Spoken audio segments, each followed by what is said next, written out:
सुने सोमवती अमावस्या की कथा। सोमवती अमावस्या की पौराणिक कथा के अनुसार एक गरीब ब्राह्मण परिवार था। उस परिवार में पति पत्नी के अलावा एक पुत्री भी थी। वह पुत्री धीरे धीरे बड़ी होने लगी। समय और बढ़ती उम्र के साथ उस कन्या की सुंदरता बढ़ती जा रही थी। साथ ही वह लड़की संस्कारवान एवं गुणवान थी, किंतु गरीब होने के कारण उसका विवाह नहीं हो पा रहा था। एक दिन उस ब्राह्मण के घर एक साधु महाराज पधारे। वो उस कन्या के सेवा भाव से बहुत प्रसन्न हुए। कन्या को लंबी आयु का आशीर्वाद देते हुए साधु ने कहा कि इस कन्या के हथेली में विवाह योग्य रेखा नहीं है। तब ब्राह्मण दंपति ने साधु से उपाय पूछा कि कन्या ऐसा क्या करे कि उसके हाथ में विवाह योग बन जाए।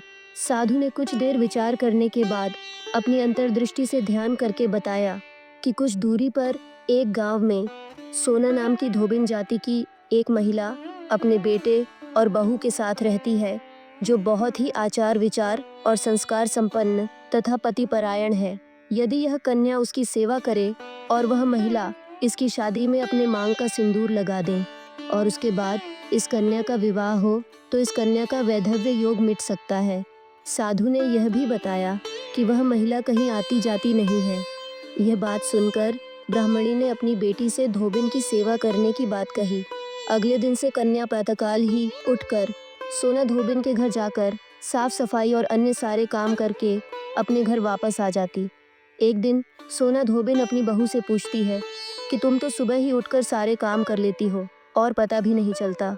बहू ने कहा, माँ जी, मैंने तो सोचा कि आप ही सुबह उठकर सारे काम खुद ही खत्म कर लेती हैं। मैं तो देर से उठती हूँ। इस पर दोनों सास बहू निगरानी करने लगी कि कौन है जो सुबह ही घर का सारा काम करके चला जाता है। कई दिनों के बाद धोबिन ने देखा कि एक कन्या अंधेरे अंधेरे घर में आती है और सारे काम करने के बाद चली जाती है। जब वह जाने लगी तो सोना धोबिन उसके पैरों पर गिर पड़ी और पूछने लगी कि आप कौन हैं और इस तरह छुपकर मेरे घर की चाकरी क्यों करती हैं। तब कन्या ने साधु द्वारा कही गई सारी बात बताई। सोना धोबिन पति परायण थी, उसमें तेज था, वह तैयार हो गई। सोना धोबिन के पति थोड़े अस्वस्थ थे, इसलिए उसने अपनी बहू से अपने लौट आने तक घर पर ही रहने को कहा। सोना धोबिन ने जैसे ही अपने मांग का सिंदूर उस कन्या की मांग में लगाया तो उसका पति मर गया। उसे इस बात का पता चल गया। वह घर से निर्जल ही चली थी, यह सोचकर कि रास्ते में कहीं पीपल का पेड़ मिलेगा तो उसे भंवरी देकर और उसकी परिक्रमा करके ही जल ग्रहण करेगी। उस दिन सोमवती अमावस्या थी।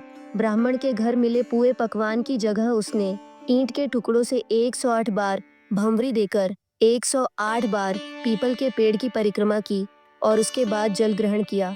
ऐसा करते ही उसके पति के मुर्दा शरीर में वापस जान आ गई। धोबिन का पति वापस जीवित हो उठा।